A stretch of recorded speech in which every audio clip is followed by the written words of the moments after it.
벽에는 곰팡이가 피고 천장에선 물이 샙니다.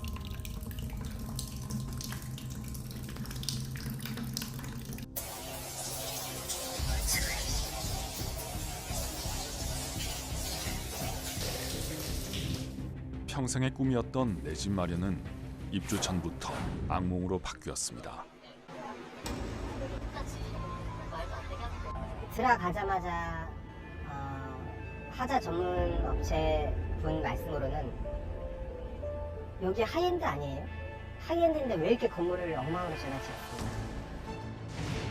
분양가만 수억 원에 달하는 이른바 하이엔드 오피스텔이지만 한 세대에서만 발견된 하자만 수십여 개에 이릅니다. 공사 자재가 아직까지도 쌓여있어요. 1년이 넘었는데. 아직까지도 그만큼 보수공사에서 만드는 거죠. 1년이 넘었는데. 그래서 아니 세탁기도 없고 심지어 어느 세대는 변기도 없었어요. 아파트 오피스텔을 가리지 않고 끊이지 않는 부실 시공과 하자 문제. 이거 못했다 하더라도 문제가 생겼으면 빨리 고쳐주면 되잖아요. 왜 안 해주는? 우리는 전 재산을 걸어서 이 집을 샀는데 그 사람들이 대처하는 게 너무 우리를 진짜 조롱한다는 느낌이 들더라. 해결을 안 해주니까. 너무 화가 납니다.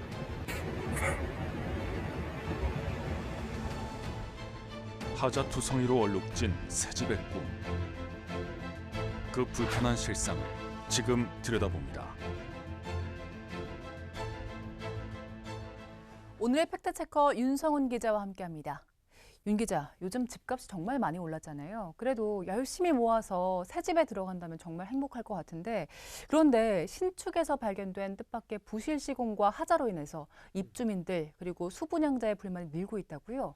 네, 소비자원에서도 최근엔 피해 예방 주의보를 발령할 정도로 상황은 심각합니다.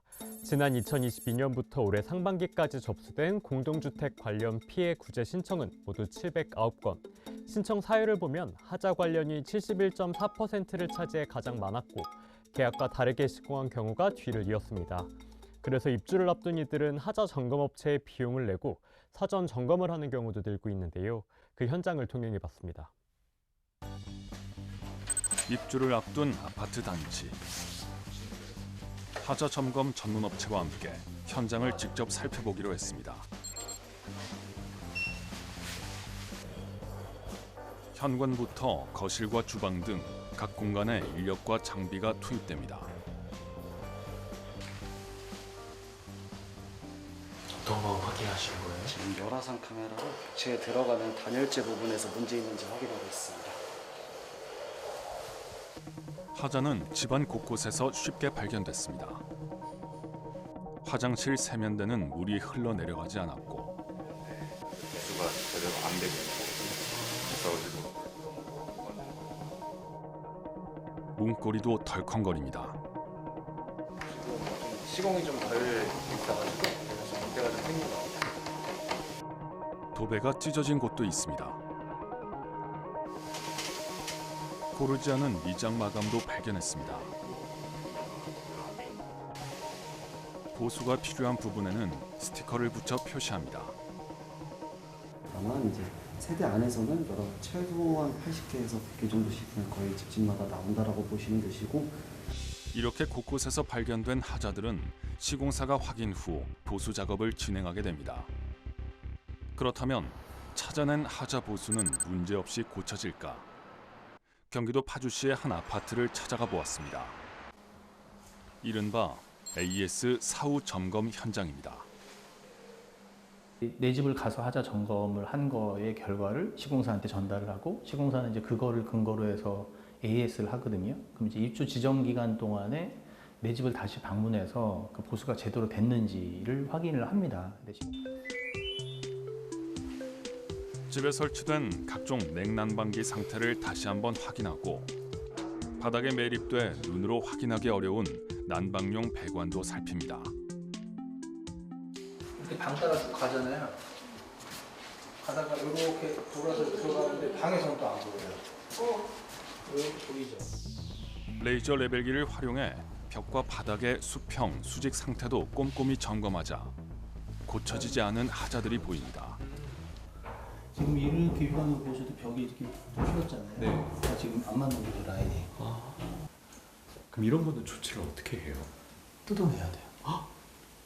네. 뜯어내서 면을 맞춘 다음에 다시 도배를 해야 되는데 화장실 문틀은 고정이 제대로 되지 않아 손가락 하나 두께만큼 벌어졌습니다.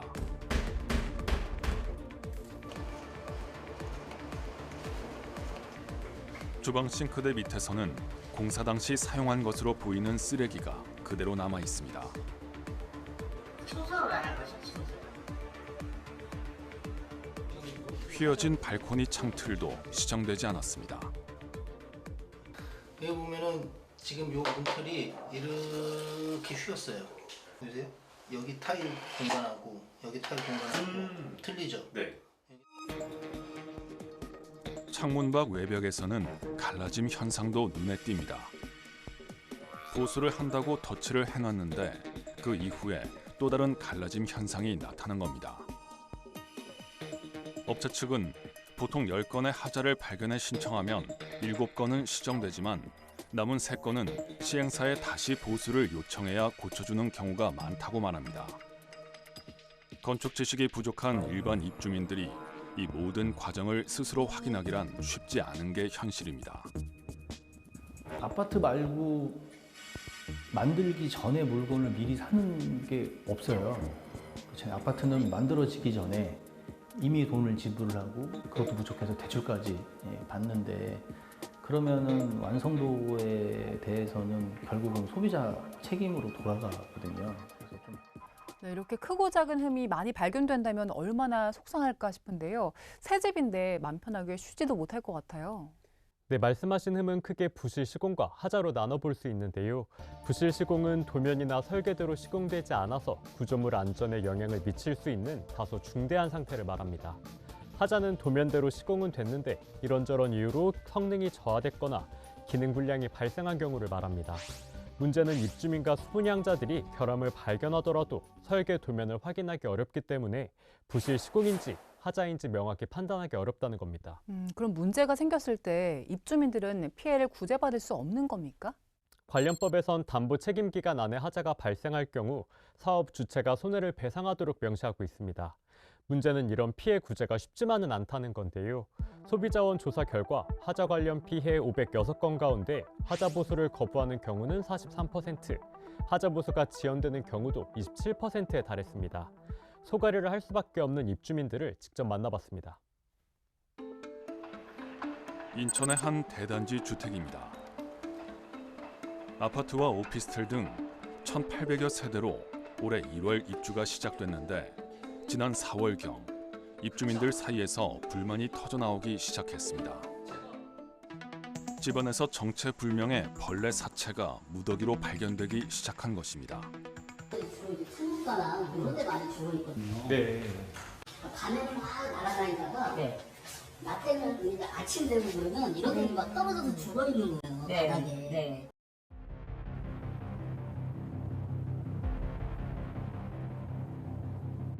주방과 화장대, 붙박이 가구 등에서는 곰팡이도 발견됐습니다.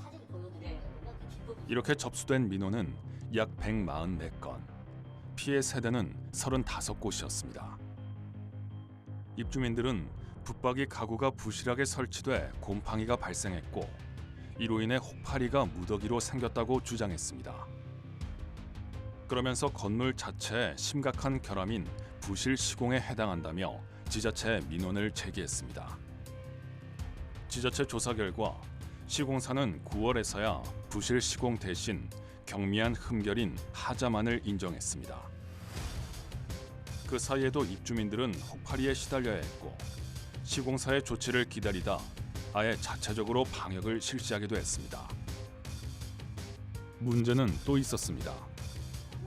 입주민이 신청한 혹파리 하자 보수가 어느새 완료로 바뀌어 있었습니다. 현장 확인도 없이 누군가가 처리 버튼을 누른 겁니다. 4월 1일 날 접수했잖아요. 방문 예약 일시가 자기네가 4월 18일로 정해요. 그래놓고 처리 일자가 또 4월 1일이에요. 방문은 4월 18일인데. 근데 제 사인은 이게 아니거든요. 입주민들은 시공사와 또 다른 문제로 갈등 중입니다.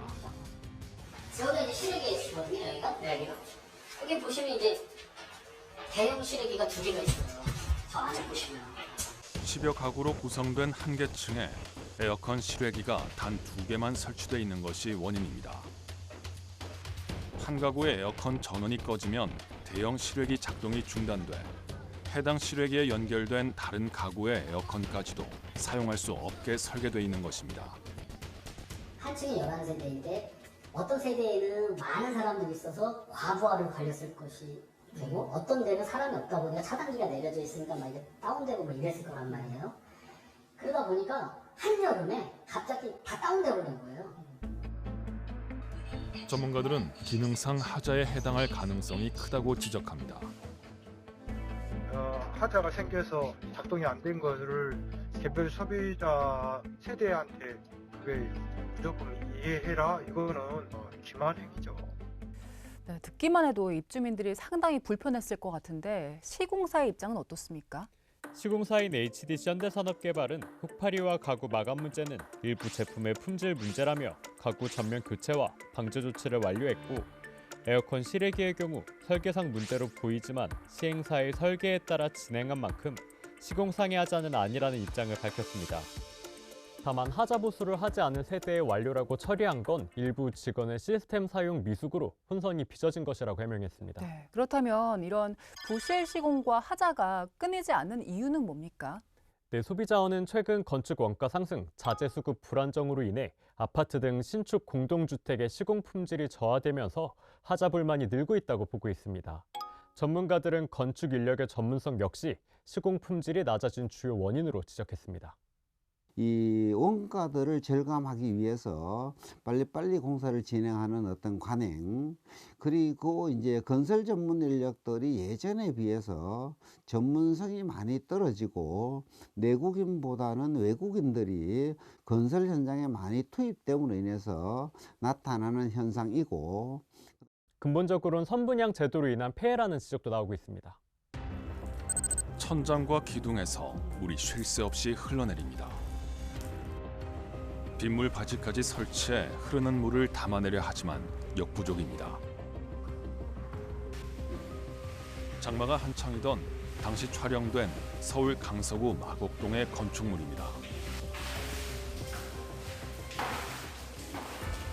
이곳은 이보다 앞선 지난해 5월 콘크리트 타설 작업을 하다 지하 주차장이 일부 붕괴된 곳이기도 합니다. 당시 분양가는 14억 원. 수분양자들은 시공사인 롯데건설에 항의하며 입주를 거부했습니다. 또 어떤 집은 안에 전동 조절기가 거꾸로 되어 있고 심지어 지하주차장은 자재들 쌓여서 자동차가 주차도 하지 못한 상태이고 그리고 먼지는 이루 말할 수 없었습니다. 준공을 내준 관할구청에 항의하기도 했지만 하자는 고쳐가며 쓰라는 원론적인 답변만 돌아왔습니다. 하자는 계속 살면서 하기 때문에 크게 문제가 되지 않는 것 같아요. 그러니까 어린아이들처럼 쓰는 것보다 정말 큰 대의적인 입장에서 조금씩 양보를 했으면 좋겠어요. 너무 작은 걸 너무 크게 해서 여기 롯데캐슬에 대한 이미지가 떨어지고. 계약금을 반환해 달라고 주장하는 수분양자들과 잔금을 내고 입주하라는 시공사 롯데건설이 팽팽한 줄다리기를 벌인 지 1년이 지났습니다. 현재 상황은 어떨까? 법정 싸움은 여전히 진행 중이고 전체 700여 세대 가운데 300여 세대만 들어와 생활하고 있습니다. 크고 작은 하자들은 보수됐을까? 팩트추적 제작진은 건물의 지하 주차장을 살펴봤습니다. 주차장 한편에서는 여전히 방수 작업을 준비하고 있습니다. 가까이 다가가니 어디선가 물 떨어지는 소리도 들립니다.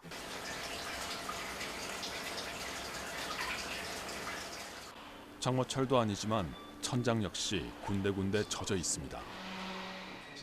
선생님 저기도 누수가 있네. 지금 보시면 이게 비가 얼마나 왔다고. 그래서 여기도 누수가 생기고 저기도 누수가 있고. 다른 층을 가보니 아직도 하자보수 공사가 계속되는 듯 공사 자재들이 여기저기에 쌓여 있습니다. 그런데 하자를 고치기 위해 사용할 일부 자재에는 사용이 도저히 불가능할 정도로 곰팡이가 잔뜩 피어 있었습니다. 곰팡이는 천장을 가득 채우기도 했습니다. 네, 여기 보시면 곰팡이가 시멘트 벽에 계속 타고 올라갑니다. 끝까지. 또 주차장 바닥면에선 한 개층을 올라가는 구간만 하더라도 굵은 균열 너댓 개를 어렵지 않게 찾아볼 수 있습니다. 이게 지금 1도 아니고 제가 끝에서 끝에까지 일자로 하자와 용도 변경 절차 등을 이유로 소송에 나선 수분양자들은 1심에서 패소한 상황. 시공사인 롯데건설 측은 입주율 지연으로 지하 저층부 환기 등 관리상 하자는 있었다고 인정하면서도 대부분 처리 완료되었다는 입장을 내놨습니다. 그러면서 최근 오피스텔의 인기가 높아지고 입주도 늘어나고 있는 만큼 조속한 시일 내에 불편함이 없이 보수 완료할 예정이라고 덧붙였습니다. 취재진이 만난 수분양자는 10억 원이 넘는 주택을 보지도 못한 채 계약을 먼저 한 상황에서 지자체와 시공사 모두 나몰라라해 발생한 문제라며 근본적 제도 개선이 필요하다고 호소했습니다. 가장 큰 문제로는 저희 전체 분양시장이 선분양의 폐해라고 생각합니다. 실제로 이게 후분양으로 나왔다면 그 누가 그 많은 돈을 주고 이 건물에 입주를 하려고 했을 것이며 우린 이미 계약금 받았으니까 너네 맘대로 해. 다만 안 들어와 살면은 계약금 우리 거야. 이런 마음을 안일하게 공사를 했겠죠. 너무 화가 납니다. 제가 다 속상한데요. 이런 분쟁이 소송으로까지 번지는 경우가 많다면서요. 네, 양측이 합의점을 찾지 못할 경우 하자심사분쟁조정위원회에서 조정을 하는 경우도 있지만 법적 구속력은 없습니다. 결국 소송으로 다시 다툴 수밖에 없는 환경인데요. 문제는 전문성이 떨어지는 입주민들은 상당한 시간과 비용을 할애할 수밖에 없다는 겁니다. 결국 피해가 가중되는 걸 막기 위해 근본적으로 제도 개선이 필요하다는 목소리가 커지고 있습니다. 경기도의 한 도시형 생활주택입니다. 2021년 사용 승인을 받은 신축급 공동주택이지만 내부 복도는 새 건물의 모습을 찾아보기 힘듭니다. 이 지경이 좀 얼마나 있으면 불편하겠습니까? 이게. 이렇게 일어나서 밟으려고 이렇게 올라와요. 사람들이 지나가면서 밟으니까 부지직 다 깨지니까. 입주 직후부터 마감재가 들뜨기 시작했고 조금씩 깨져나간 탓에 복도와 입주자 대표회의 사무실까지 곳곳을 비닐로 덮어놓아야 했습니다. 들어보세요. 소리가 이게 지금 다 들뜨기가 되라 이게. 이런 걸 인정이 안 돼요. 지금 이렇게 이제 이 자리에서도 거의 이 부분 다 들떴고 이 부분만 조금 이제 붙어 있는 소리거든요. 소리가 틀리죠. 그러네요. 예. 근데 이걸 인정 안 합니다. 지하 주차장에서는 누수도 발생했습니다. 주차한 차량에 피해를 입히지 않기 위해 임시로 천장에서 떨어지는 물을 천막으로 막아놨습니다. 이렇게 지금 위에서 방수가 제대로 안 돼서 이쪽으로 계속 누수가 되는 거죠. 입주민들은 이 같은 문제들이 하자에 해당한다며 현재 시공사와 소송을 벌이고 있는데 소송이 끝날 때까지는 제대로 수리조차 할 수 없습니다. 소송 이게 감정인이 와서 이거 평가할 때까지 못 건드리고 있어요. 근데 지금 이제 판결이 나야지만 저도 그런 것들이 이룰 수 있는데 시간과 비용뿐 아니라 마음고생도 만만치 않습니다. 지금 4년, 5년이 다 돼가잖아요. 그런데도 안 지켜지니까 불안하죠, 저희들은. 살면서도 불안해요. 하자보수 기간이 2년이라는 그 시간을 끄는 거에 있어서 진짜 해도 너무한다라는 생각을 많이 했어요. 시공사 측은 관련 하자를 인정해 하자 보수를 약속했지만 협력업체 부도로 처리가 지연됐다는 입장을 내놨습니다. 해당 기한을 넘기면 시공사들의 보수 의무는 사라지고 남은 해결 방법은 소송뿐입니다. 시공사들이 이런 점을 악용해 하자 보수 요청에도 차일피일 지연하는 경우가 빈번하다는 지적입니다. 권리 행사 기간 내에 권리를 행사하지 않으면 권리가 소멸하는 상황입니다. 근데 또 다른 한편으로는 근데 하자보수 의무 이행 기간은 따로 정하지는 않고 있습니다. 그렇다 보니까 하자보수가 제대로 이루어지지 않고 시간만 경과하는 상황이 발생하고 있습니다. 결국 신축 주택 분쟁을 줄이기 위해서는 감리를 강화해야 한다는 목소리가 많습니다. 감리가 시공사와 이해관계가 얽혀 사실상 봐주기 점검이 이루어지지 않도록 독립된 제3기관이 맡도록 해야 한다는 주장도 있습니다. 하자에 대한 규정이 명확치 않아 분쟁이 발생하는 경우가 많은 만큼 이에 대한 정비도 필수적입니다. 기본적으로 하자에 대한 것들을 어떻게 판정할 것인지 규칙을 어떤 만들거나 또는 이제 뭐 시행 규칙을 만들어서 시행하게 되면 이 하자에 대한 판단 기준들을 좀 더 구체화할 수 있지 않겠느냐 이렇게 보는 거죠. 시공사를 상대로는 부실 이력 공개, 등급제를 도입하거나 중대 하자 발생 시 일정 기간 공공 입찰을 제한하는 방안도 효과적일 수 있다는 목소리도 있습니다. 네, 하자나 부실 시공으로 인한 피해를 좀 줄여야 할 텐데 입주민들이 신축에 들어갈 때 어떤 부분 챙겨봐야 될까요? 네, 소비자원은 사전 점검 기간에 꼼꼼히 확인하고 하자 부위가 아니더라도 집안 전체를 사진, 동영상으로 촬영해 하자 발생 시점을 증빙하는 자료로 활용해야 한다고 조언하고 있습니다. 또 견본주택에 전시된 모습, 직원의 설명 내용 등을 사진 촬영, 녹취, 녹화 등의 방법으로 기록해 추후 시공 결과물이 계약과 다를 경우 입증 자료로 활용해야 한다는 점도 강조하고 있습니다. 네, 윤 기자 수고 많았습니다. 오늘 팩트 추적은 여기까지입니다. 저희는 다음 시간에도 현상 이면에 숨겨진 사실조차 시청자 여러분 목소리에 귀 기울이겠습니다. 함께해 주신 여러분 고맙습니다.